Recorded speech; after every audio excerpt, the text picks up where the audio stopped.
you wanted the best, you've got the best podcast, the hottest podcast in the world.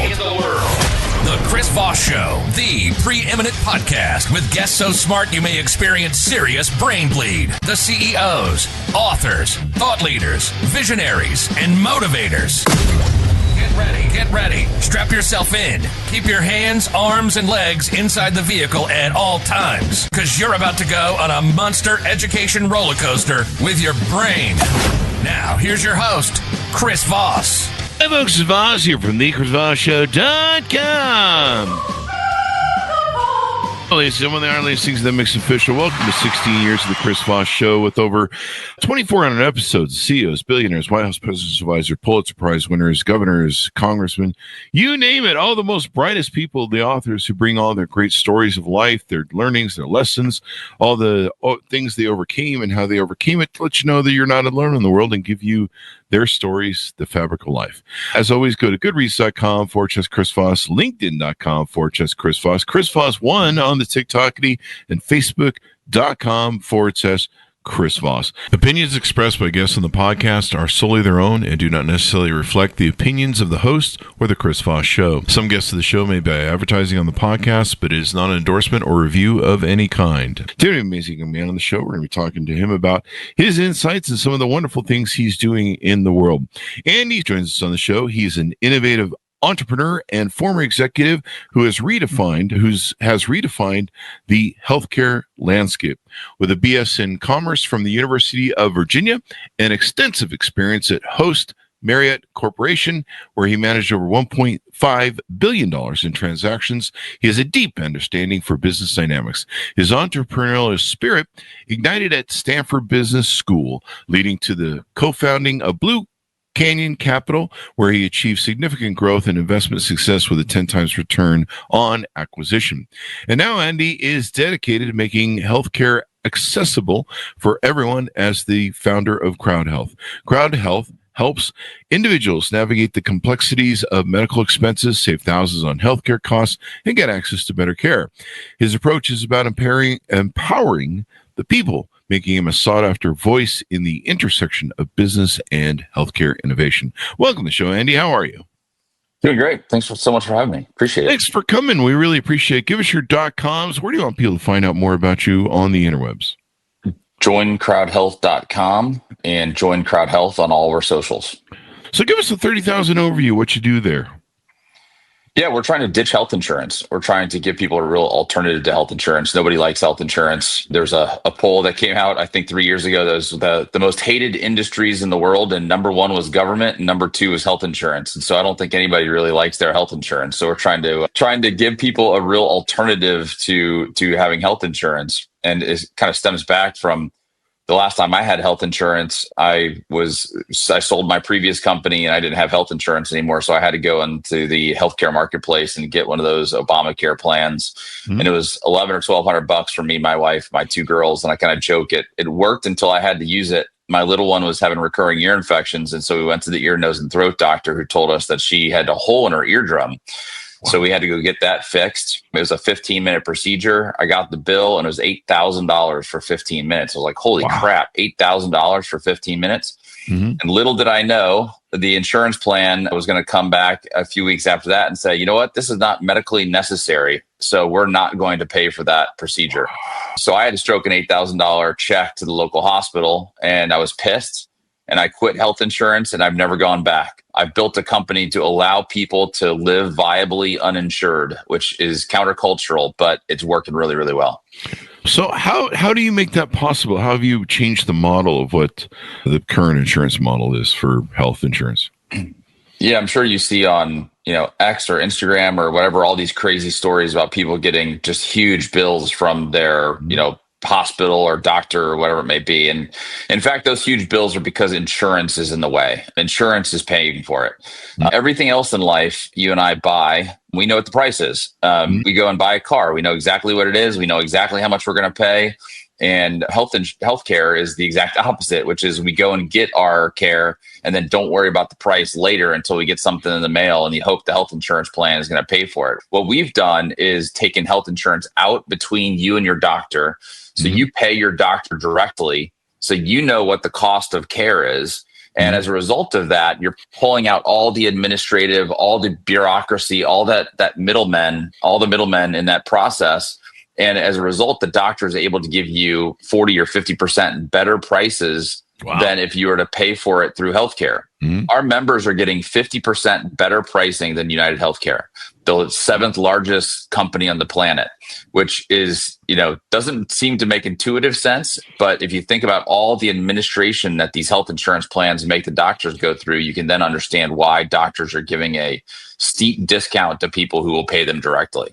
I've dated people that have worked in the billing departments for doctors, and the nightmarish, like their whole job is just to try and get the insurance companies to pay services, and they have a backlog that is just insane, and they're constantly, there's a lot of doctors we have on the show that quit the business, and because of what a nightmare it was to deal with the insurance company was a nightmare. Absolutely. Paid and we wonder why these doctors are just trying to churn as many patients through as they can. They're kind of like attorneys have the same problem. They have a balance sheet where they're usually owed, way more money than they'll ever receive. If you got a guy you represent in jail and he's not ever getting out, you're getting a date to the thing. Yeah. But I can see the benefit of that because you hand them cash or whatever. So is it a pooling sort of business model where it's pooling the funds of the payments that are going to the people inside, or do they pay a monthly fee? How does that work for people? It's a great question. With it? Yeah, we have 10,000 people in the community, over 10,000, who are funding each other's bills. And so what happens is, to be a part of the community, you pay us $55 a month. Wow. And then once a month, we will ask you for an additional $140 to give to somebody else directly in the community if they have a big problem. So you'll get an email. It'll say, hey, Chris broke his arm and it's $5,000. Chris is going to pay the first $500 of that. Then we're going to ask 45 people to give Chris $100. And if they say yes, then $100 goes from their bank account to your bank account. At the end of the day, you're going to have $4,500 from the community, $500 that you pitch in to help. We ask everybody to pitch in the first $500. So you have $5,000 where you can now go and pay the doctor directly. Oh, wow. And we've done this now for 20,000 bills over the last 4 years. And 99.9% of them have gotten fully funded that way. Wow. Everything from little pediatric visits to, we've had 2 or 3 dozen cancer cases now. We've had crazy stories. We had a guy in Montana who was fishing in bear country. So he had a 44 in his holster. He caught a fish. He leaned down. The gun fell out of his holster. It hit the rock. It went off. It went into his calf, out the back of his calf, into his thigh, out the top of his thigh, into his chest, and out the back. He got medevaced. A helicopter had to pick him up out of the middle of a stream, medevac to a local hospital, which was 2 hours away, went into a coma, had sepsis, thought he was going to die. And that's a nearly $1 million bill. And that was negotiated by us. So we'll actually negotiate those bills for you. We sent those to the community. At the end of the day, that ended up being somewhere between a $200,000 and $250,000 bill after we negotiated it. And the community fully funded that. And, he's on his way to recovery. Wow. That's one of the bigger examples of things that the community has funded. So it works really, really well. Chris, the other real thing I would say is cool is, your money is going directly to another person. My money is going directly to Michael, who shot himself, as opposed to going to, big megacorp, United Healthcare or Blue Cross Blue Shield. And so I know where my money is going every month, which feels great. I don't love sending money to United or Cigna or Aetna, but I'm more than happy to send something to Michael or any of these people who have an injury or a pregnancy or whatever it may be. So it's a really cool different model. So can the bills go beyond the $140 a month of the additional ask roughly? I mean, can it really soar if things get out of control? So we have a model. It's actually up to 140. This month, we only asked people for the 85 of the 140. So if you were a member of the community this month and you're an individual, we'd ask you for $85 to $90. And so that allows us then to if we have a bunch of really big bills come in, then that allows us to scale up to that 140.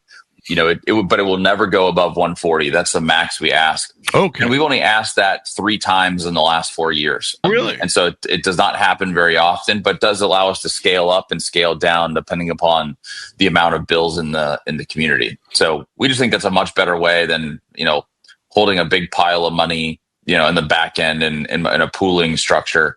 And so this just works kind of on the finance side much, much better.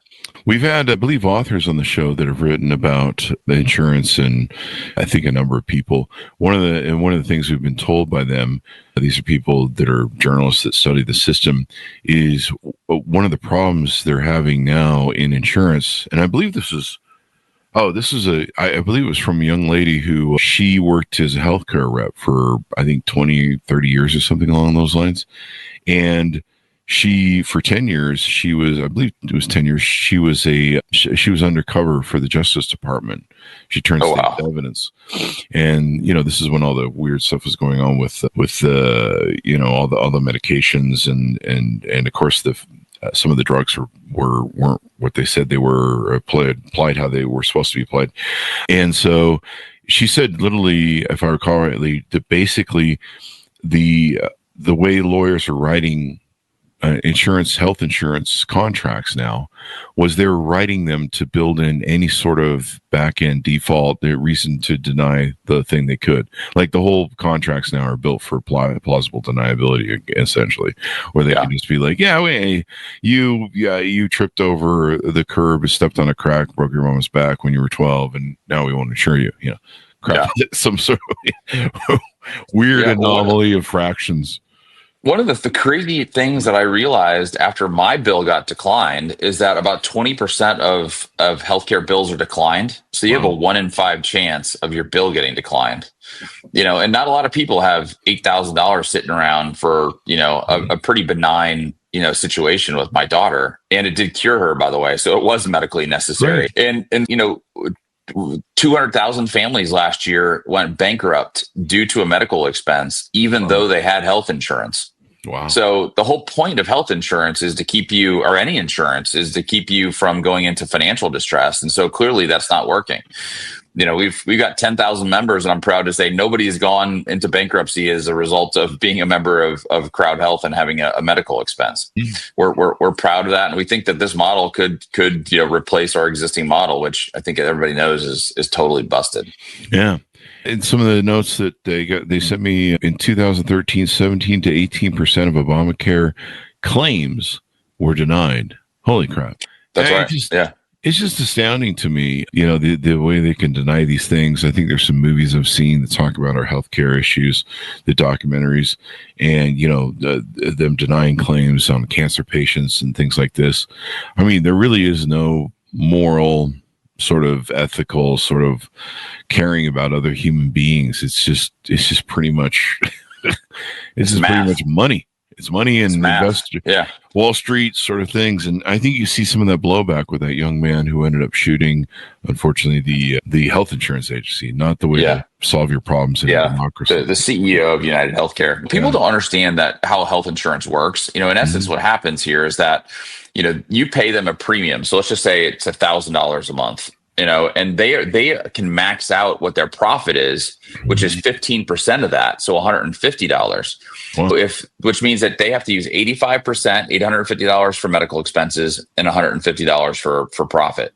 So if they get into 86 or 87 or 88% of your premium being used for medical expenses, so then what do they want to do? They want to cut that back to maximize their profit. So they, in essence, they have an incentive to deny bills.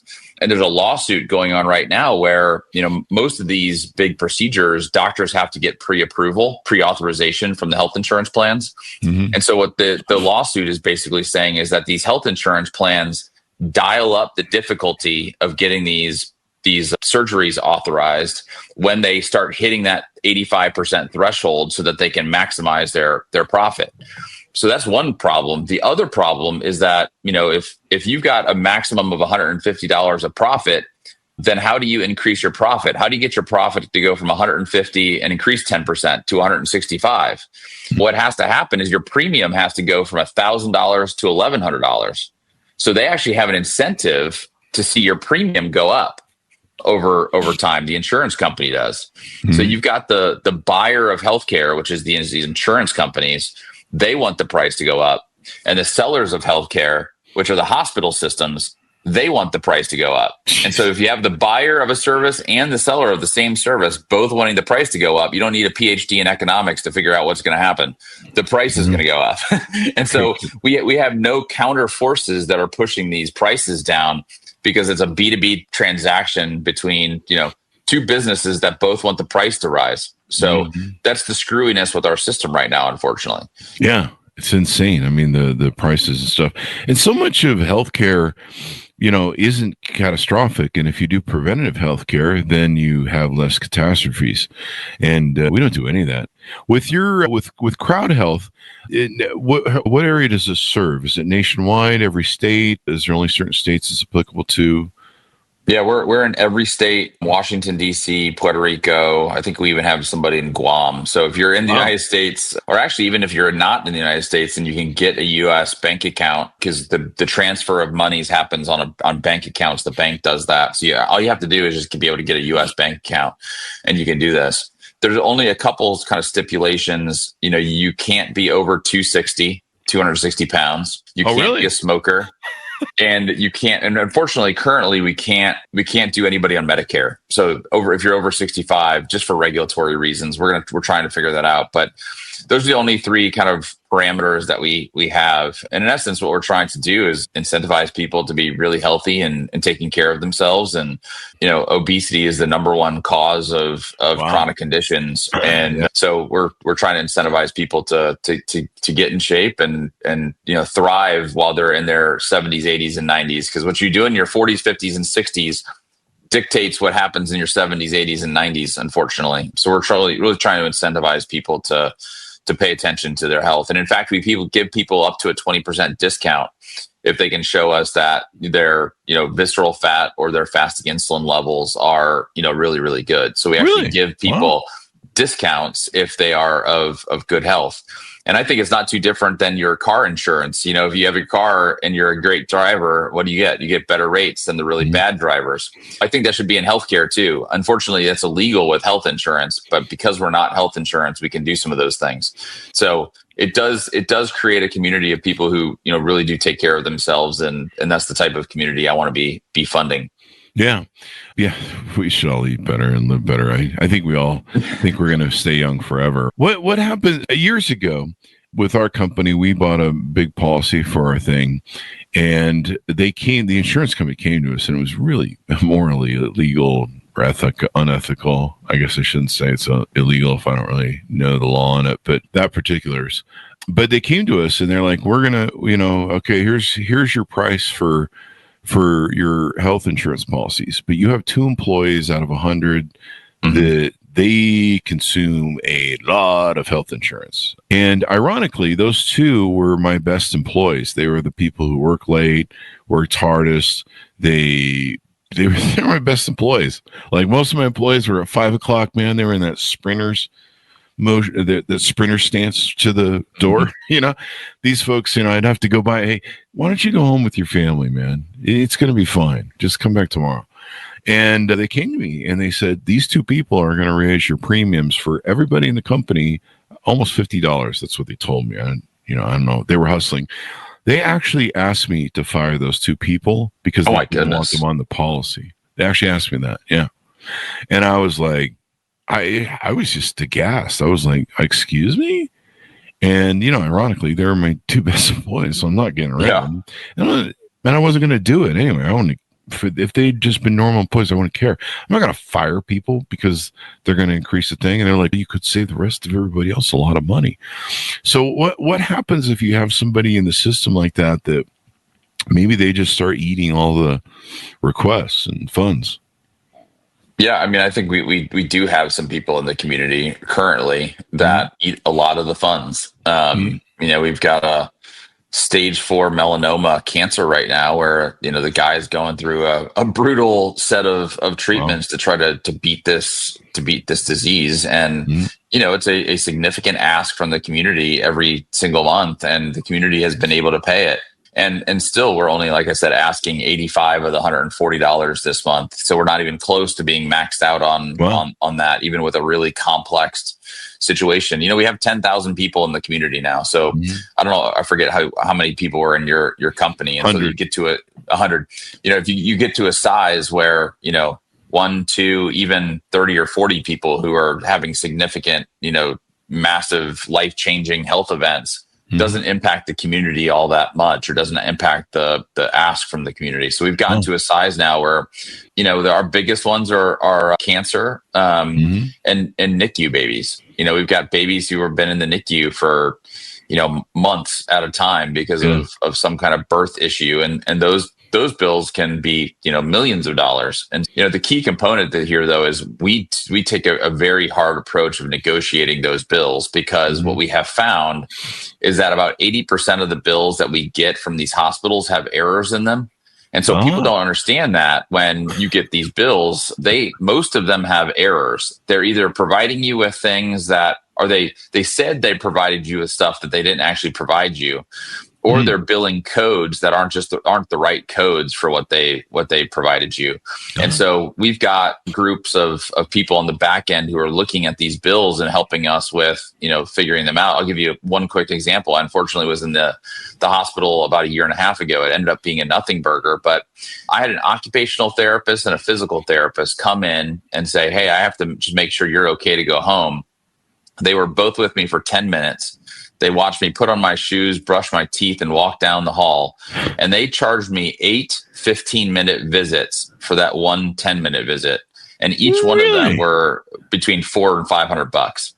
So, that one little visit, it cost me somewhere between $3,000 and $4,000. And so when our people saw that, they're like, "Did they really see you 8 times?" And I was like, "No, they saw me once for 10 minutes. And so in that case, we can go back to the hospital and say, "Hey, this billing has an error in it." And so we can get those errors removed from your bill so that we can get those bills down pretty substantially. So this is the usual. This is the norm. This is not the exception. I mean, this happens almost every bill that we see. Wow. And then you guys are probably doing some pre-negotiation, right? If I know I got to go in for a surgery, you guys maybe do the pre-negotiation with the doctor, say, "Hey, we're going to do this and you're going to get your money," as opposed to, waiting, Exactly. hoping you get it from the insurance company. Yeah. Cash in hand is on the barrelhead. There is the best way to go. Yeah, we'll get these things funded before you have your surgery. So we had a member who tore her ACL playing pickleball, of all things, and she went to the ER. The hospital system tried to get their hospital system orthopedic surgeon to do the surgery, which they could schedule like 3 weeks later or something like that, and it was $24,000. Jeez. So she called us and she's like, "Hey, I have this thing scheduled in 3 weeks, and it's $24,000." And we said, "Hey, can we take a look and see who else is in town?" I live in Austin, and we have a guy in town who's an orthopedic surgeon who will take cash, who does a lot of the joint surgeries for the University of Texas athletics program. So he's really, really good. And he was willing to do it for $11,000 if he got paid at the time of surgery. So we went out to the community. We funded that $11,000. She had $11,000 when she showed up. She paid the doctor. The doctor did the surgery. Everything went great. And it was more than 50% less than what the hospital was trying to charge her, after going into the ER. So we've got these types of doctors all over the country who are willing. They're independent. They're not a part of these big hospital systems, and they're typically better than hospital system doctors from our perspective, and and a lot less expensive. We're pretty active in finding doctors, for those types of surgeries, and we can find you a really good one at a really reasonable price. Getting into the system, you mentioned you've got to have I think 265 pounds. I think you said 260. 260, and some other aspects. Does your historical history of health insurance usage, health issues, also part of the application process where you maybe look at it and go, you have too much going on here? Maybe is that an application? We don't look at it. We don't look at your past history at all. When like I said, you can apply, you can accept that. The only thing we ask is, look, you can't jump in and have a knee surgery and then jump out. That's just not that's not being a part of the community. So we truly ask you to be a part of the community before you do that type of stuff. Because we did have some problems early on where people would be like, hey, I'm going to join, I'm going to get my bill funded, and then I'm going to leave, because we don't really have any open enrollments. So it's you can join whenever you want, you can leave whenever you want, and so people were gaming that system. So we had to put some rules in place so you don't game the system. But we don't decline anybody from joining based upon their medical history. Wow. What about height? I actually shopped some private insurance one time because they were bugging me, and I was like, okay, if you can really beat Obamacare, I don't know. Let's see what you got. And the issue was my height being 6'2". Really? Yeah, that was the biggest issue. My weight too, but it was the weight combined with the height. And they're like, yeah, your height's a real big issue with the insurance because taller people tend to die more. And I was like, what the hell? That seems ridiculous. I'm 6'2", so we let people 6'2" in. The only thing that we look at as weight is if you are above 260, but you're like 6'7" and you're like CrossFit jacked or something, then we make exceptions for that. But we don't look at really height too much in terms of that. So I think that's kind of a silly rule that they have put into place amongst many silly rules that health insurance has. Anything to charge more money. I don't know. I guess everyone thinks there's a million guys 6 foot tall running around, but they don't. What haven't we discussed about CrowdHealth that people should know about, how they can utilize it, et cetera, et cetera? Yeah, I mean, I think it's, there's no networks, so you can go to whatever doctor you want. Oh, really? Wow. Yeah. And, if you're into kind of alternative medicines like integrative medicine or naturopathic medicine or things like that, you can do that with CrowdHealth as well. So that's a great part of the community. There's also, we've got, number one thing that we fund are pregnancies. The number two thing we fund are active injuries. And, we got a lot of babies with CrowdHealth and a lot of people who are out active and getting hurt, who utilize CrowdHealth to help them fund their bills. So it's a great community to be a part of. And again, if anybody wants to join us, it's joincrowdhealth.com. We'd love for you to join. And so they can just go on there, they can apply. And how long does it usually take to get an answer back on a reply on average?